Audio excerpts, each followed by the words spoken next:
Talk Pro. My name is Ron Ecker. I'm going to build from this segment on and into about 6 more segments. I don't want to scare you but we will intersperse it with some other things.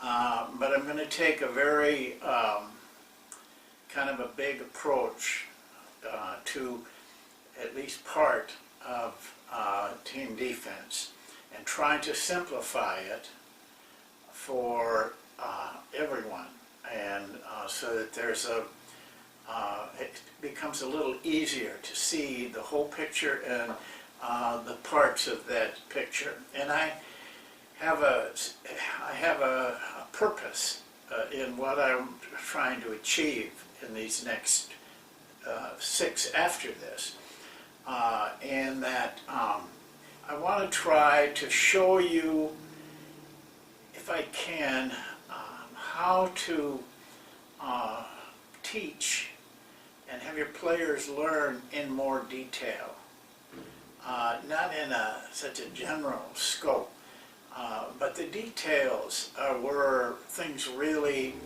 you really get things across to your players, and you help them to learn how to do it in game conditions. And I also want to show through these sessions the ability and the art of correcting. I think we overlook that aspect of coaching. Well, the first thing I want to do is just kind of quickly review what I call the 3 pillars of defense. I think there's 3 things that, when everything else comes down to it, that you need to be aware of, at least, and I hope to put into your defensive planning, and that is containing the ball. The ability of the team and the individual to contain the ball. In other words, stop the penetration or control the penetration towards the basket. One of them is containing the ball. The second one is contesting shots. It's a proven fact that contesting shots lowers shooting percentage. Your ability to do that, not only so much on technique, but to do it consistently on the high number of times, over 70% of your opponent's shots. And the third one is rebounding the ball after they miss. If they miss, then not to allow them to have other opportunities. And so we're going to use those 3 things and to put them into a team defense type of concept. Well, first of all, though, there's just some basic things I think we need to talk about today that fit everything that we're going to do. First of all, why is defense important? Well, there's some obvious reasons. Well, they keep them from scoring, of course. But it gets a little bit more complex when we get into the details of it. Basically, we know that the team with the highest field goal percentage in that particular game over their opponents wins about 80% of the time. So we know that percentage is important. But there's another aspect of it that I think is equally or even maybe more important, and that is this. Defense is the way that you can get the possession of the basketball the way you want to. There's 2 types of possessions of getting the ball that give you a tremendous advantage offensively. One is a defensive rebound, and 2 is to get it by steals. Those 2 possessions are all defensive-oriented possessions, but they turn into be the strength of your offense. The more you can get those two types of possessions, the better your chances of winning are. And how do you get the ball from a steal, for example? Well, this gets a little deeper also. We have learned that deflections play a large part of this. I showed you the numbers of Golden State, who's, dominating the NBA right now. They get a tremendous amount of deflections and in return steals, so that their offense is picked up dramatically by this ability to get the ball through steals, which starts with deflections, in their case, mostly by digging. There's two types of deflections. You can have a deflections by your hands, where you tick the ball or slap at it to keep it from going where it wants to go. But the other way is by digging when a man dribbles, or even like after a rebound, constant digging. So those two areas of defense to keep the player, give you the type of offensive possessions that you want. Now let's just take another step in this and talk generally, because it all will relate to what we're going to be doing over the next, at least doing 6 sessions more of at least, and even though they may not be in perfect order. And that is this statement: see the ball and the man. It's been around as long as I think there's been basketball, but sometimes the ancient wisdom is best because it is retained for so long. It has to be proven over and over again. Seeing the ball and the man. Some people say man and the ball. I think the proper importance is to see the ball and the man. We are going to work to show you how that fits in to a team defense and to an individual play. Seeing both the ball and the man. But what if you can't see both of them? They're just situations. You got to remember, all of this is kind of in a flow when you're playing defense. It isn't. We can't set it up perfectly for you, but there are times when this is difficult to see both. So what do you want to see? My position is always see the ball first. The ball is the threat. There's not many ways you can score when you don't have the ball. So the ball is what controls everything, both offensively and defensively. So you need to see the ball. If you can't see both, more important than seeing your man. Your man can't do much without the ball. And yet I see, for example, as many as 5 of the defensive players who can't see the ball.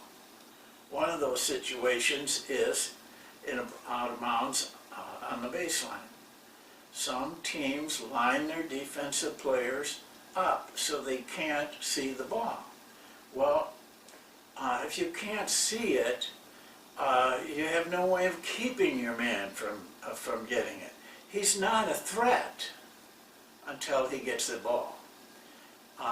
Better to work in positions that you can see both, so that you have a chance of keeping your man from getting the ball the way he wants or she wants to get it. Remember those principles, because they play into team defense. And that's the next step I want to talk about, is in general terms. Now, not in specific terms. Team defense. People don't think so much of team defense. They think of it, in fact, coaches generally will say, we want a team defense, period. At the period is where their emphasis ends. They don't take it out on the practice floor. They don't put it into their plans, their team defense of plans. But position of your team defense is extremely important to do the three things that we feel are extremely important, which is containing the ball. Position of your team defense is extremely important in that area. Contesting shots is a result, most of the time, of good position. And the third one, rebounding, is certainly the result of good positioning on a team defense.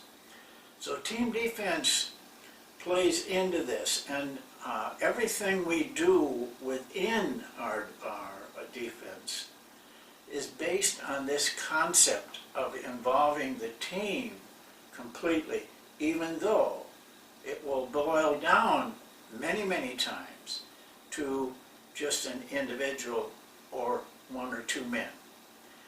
But even with two people playing defense on two people, there is a team concept that we want you to be aware of, and we'll try to make you aware of that in these next sessions.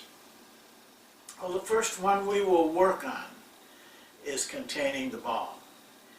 And over the next two sessions, we will show you drills, basically two drills, for helping your players on an individual basis to be able to contain the ball effectively so that it does not disrupt the team defense. You know, if you are creating a lot of help from the weak side or the top or wherever the help comes from, you're putting your team defense into scramble most of the time. The ability to keep your team from being in scramble defensively is a critical part of a good team defense. If you can do that, generally you're going to have a certain amount of success, if not a lot of success. So we have to come back now to the man-on-man defense. And this is where we're going to start. The ability to contain the man with the ball through position of a team defense without involving the other members of the team defense. And to just get off to a start on that, I want to show you two positions on our board here that we're talking about as far as the one-on-one containment is concerned.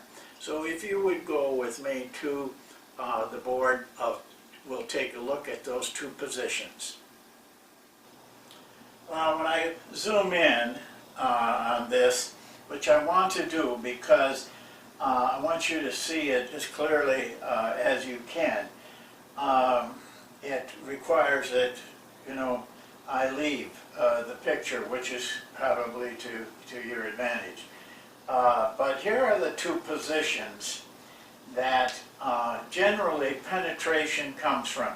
Again, you know, I know that the flow of everything that's going on does not necessarily mean they're in exactly these positions, but these are the key positions that we've been able to determine through a lot of study, hours and hours and hours of doing film work on it. Incidentally, and this may surprise some of you, but this position out on top, it has more penetrations than the wing position. Most people think of this as the penetrating area, but this is the one that is even more used and more effective than penetration from the wing. Now, I want to point this out before we start and see the drill work at next time. This position generally gets the ball from a penetrating pass, a pass that is moving closer to the basket, moving closer to penetrating our team defense. So this creates a specific problem for the defensive person. Basically this, that he is generally in the position of overplaying that pass because it's a penetrating pass. On the other hand, this position usually gets the ball from a non-penetrating pass. Basically, something like this, coming back from here to here, where the defense now is not in an overplay position, but generally in a sag position. So we have to work with both instances of how to defend a one-on-one to the best of your ability with your help of your teammates, these critical positions. Now they may be over here, they may be over here, they may be down here. All of this is part of the game. But we will get the concepts across of playing these from the defensive position that you're in, overplaying or or sagging. Both situations must be dealt with. Well, that's it for today. Remember, in the next session, we will deal with the actual drills that you can do to help your team, and also how it fits into the team framework. Thank you. See you next time.